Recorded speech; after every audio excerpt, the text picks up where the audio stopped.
welcoming this morning Doug Mastriano, who's a state senator from the 33rd Senatorial District, representing part of your county here, also Cumberland. And he's with us here on WSBA. He's been very vocal about election integrity, and we welcome Senator Doug Mastriano to the show. Good morning, Senator. How are you?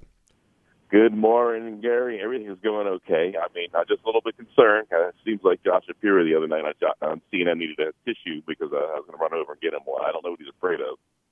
Well, it's good to have you in this way. I met you the other week, by the way, at the Pennsylvania Leadership Conference. I had to introduce you, and I said if I introduced you and used all of the things that you've done, it would take the entire time to introduce you. So suffice to say, you've had a lot of interesting roles you've played over the years, including Operation Desert Storm and places like that. But you have several master's degrees, but you're the senator of the 33rd Senatorial District. And, we're talking about election integrity. A lot of people have looked at different things. I read your op-ed that you wrote on July 7th.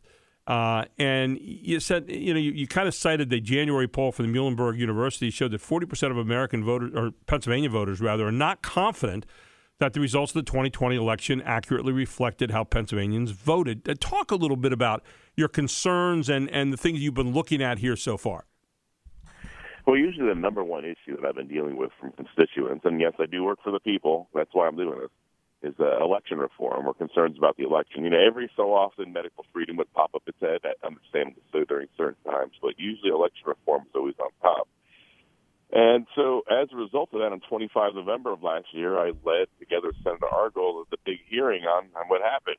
And, despite the name-calling from the left, which they want to do, which is in their modus operandi, that nobody addressed the concerns of the eyewitnesses that I had there testifying of shenanigans and fraud and corruption. And so it's been left unaddressed, and it hasn't been helped by the reaction of Wolf and Shapiro, who keep on telling us it was a perfect election and get over it, move on. It's the big lie and it's a conspiracy, et cetera, et cetera. Meanwhile, there's a lot of people who disagree with them. The majority of the state actually disagrees with them. And so I'm moving ahead with a forensic investigation, which is it's much more than an audit. So it's a little strange, Gary, when you use different terminology. It confuses some people. It confuses people on our side, and they think it's Arizona Light. It's like, no, absolutely. It's an investigation. It's not an audit that can stand up in court. So it's a big deal.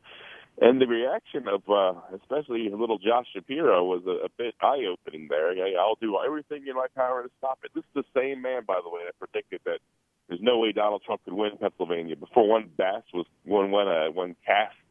vote was cast. The Attorney General was saying that Biden had already won the election before the election. So he's telling us basically he's going to use his powers, and that's concerning, to stop any kind of investigation, which is the purview of the Senate. I was reading your op-ed piece last week on the 7th, and you make the case for a forensic investigation of the 2020 general election. And you say it's evident to any unbiased observer. Talk a little bit about some of those points that you made in there. And the first one was that this was the first election in Pennsylvania with mass mail-in voting. I know a lot of people are concerned about mail-in voting. It looks like it's probably here to stay.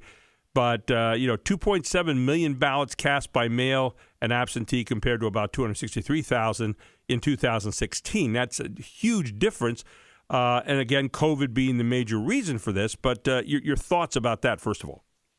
Thank you, Gary. And the point is, this past election cycle, the general election through today, was just rife with massive changes. The thing was turned over on its head, and we've never before had to operate, and at least in our lifetime, during a pandemic, where many polling stations are shut down because many times they're manned by elderly people who are the most vulnerable, and I get it. But never before has Pennsylvania ever done mass mail-in voting, and it was, perpetuated and encouraged by the Wolf administration, the Democrat Party, as well as Zuckerberg, spending millions of dollars in certain counties to try to perpetuate that. And additionally, if that's not bad enough, most counties had brand new voting machines because the year before, Governor Wolf decided to decertify them unilaterally after he had a big conference in Las Vegas with the other Democrat senators. He came back and told his Secretary of State, who's since resigned and changed it, that decertify our machines. And many counties brought in machines from a certain venue. And then, anyway, this added upon all the other circumstances, the changes to election law by the Pennsylvania Supreme Court.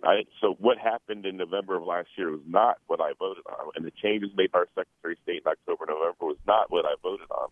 And so all these changes come together, conspire that just they beg us to take a look at what happened. Now, in addition, in the weeks leading up to the election last year, you were talking about what you voted on in November.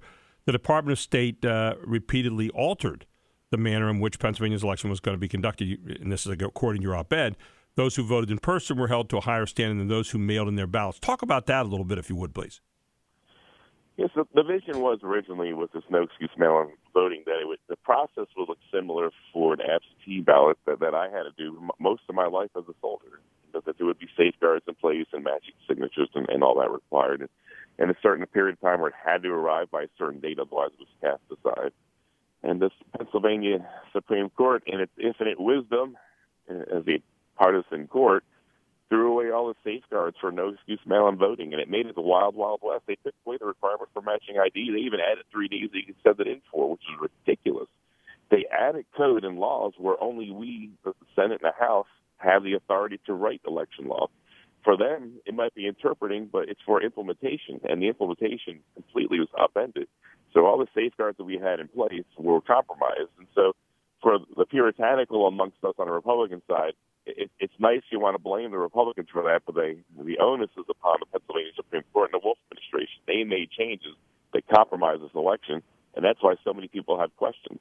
I know one of those changes you talked about was on September 17th in your op-ed. The PA Supreme Court ruled that counties had to count ballots received up to 3 days after Election Day. Get into that aspect of it, if you would, please. And that's a big deal. And, when I used to have to do my absentee ballot as a soldier, and it was very clear, and it has to be postmarked by this time, otherwise it will be set aside and not counted. And I get it.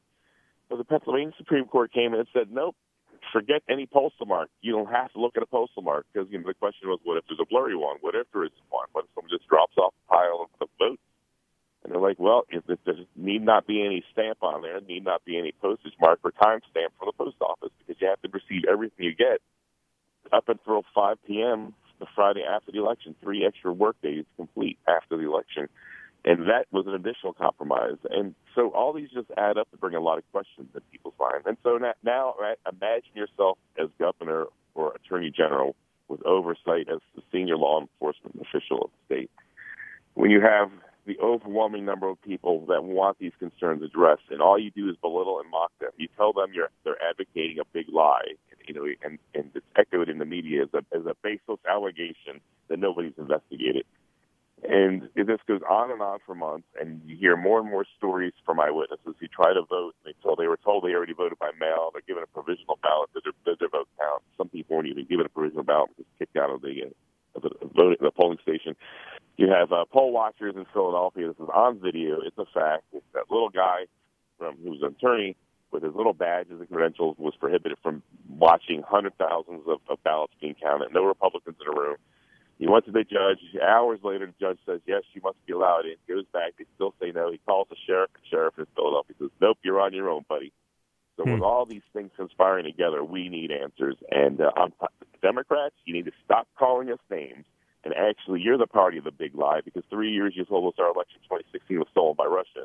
And millions of dollars later, guess what? That collusion was a joke. It was based off of a fake account from a disgruntled MI6 agent out of Britain. Ballots and so forth. And Senator Mastriano, and one of the things that you said, it would be foolish to think with all these drastic changes we saw in 2020 that it was run perfectly without any mistakes at all. And yet there are people that say, there's no problem at all. There was no cheating or anything like that. You talk about some of the changes that were made in your op-ed piece just days before the election and so forth. I wanted you to, and even hours before the polls opened on November 3rd, I wanted you to get into that a little bit too and what you had to say in your op-ed piece.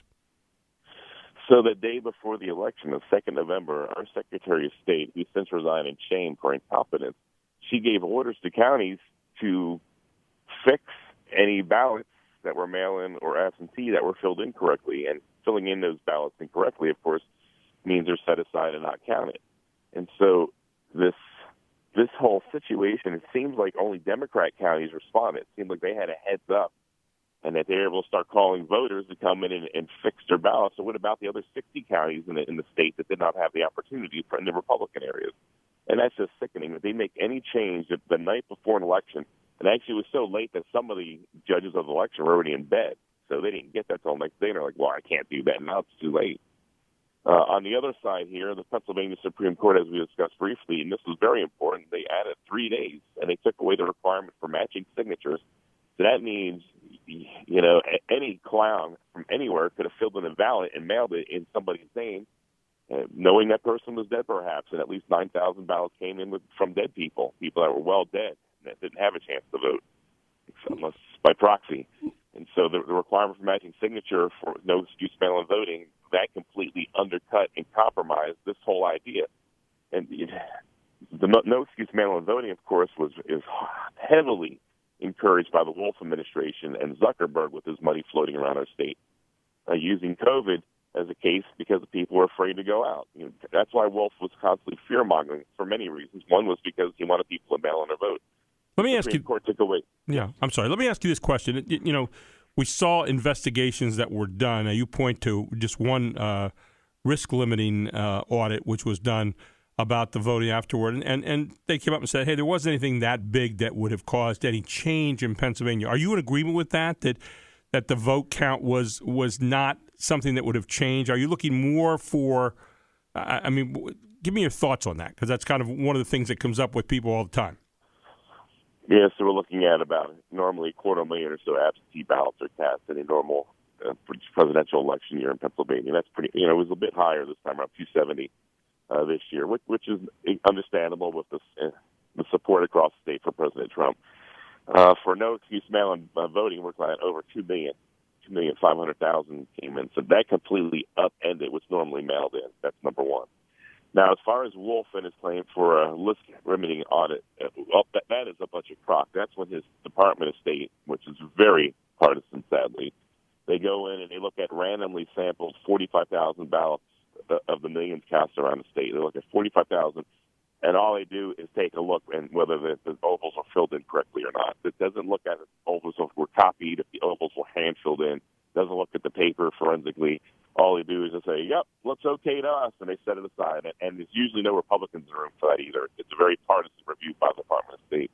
So it's funny that Josh Shapiro and our governor would even mention that, because it's such a joke. It did nothing to help us. If there was anything in there that I thought was quantifiable, that had accountability, and that put people's concerns at ease, I would mention it. But it was completely a waste of time and a joke. It's interesting, Senator Mastriano, when you look at all this right now, there's many of us out there that want to trust our system. We want to make sure that the votes are being cast correctly. We understand COVID threw a monkey wrench in with a lot of things that went on that had not gone on before. And yet at the same time, there is a polar divide. And it seems to me that there are a lot of people who are politicizing this. And we're looking at it and saying, okay, we don't want to politicize it as citizens. We want to make sure that when we vote, it's our most precious right, that we're doing it in something that we can trust the results. How do we get there right now? Because we have a lot of people who believe that this was, a lie, and yet there are a lot of people who are saying, no, it was not, and there doesn't seem to be a middle ground on this at the moment. What are your thoughts on that? I am totally disgusted and sickened by the left and the Democrats who are painting any effort for accountability and for an investigation and transparency as a lie. They are the problem. And I'm tired of these Democrats politicizing it. Look, this should be an easy thing. They are so convinced that Biden won overwhelmingly and that Josh Shapiro got more votes than Joe Biden in Pennsylvania.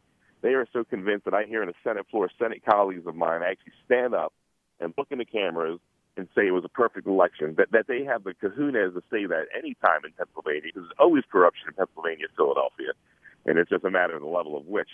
But instead of being honest, decent human beings who care about the people of the state, who want people to vote, have people's concerns addressed, instead of caring anything about that by allowing an investigation, because if they're so confident, they should say, you know what, Doug Mastriano, Governor Wolf, if he's a decent man that represents all the people, not just his party, he should say, Doug Mastriano, I disagree with you. I think it'll be a waste of money, but I have nothing to hide.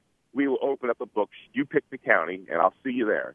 But instead of doing that, all he does is call names. Insurrectionists, the so-and-so, Mastriano. And That shows you, and Shapiro, and it just shows you they got something to hide.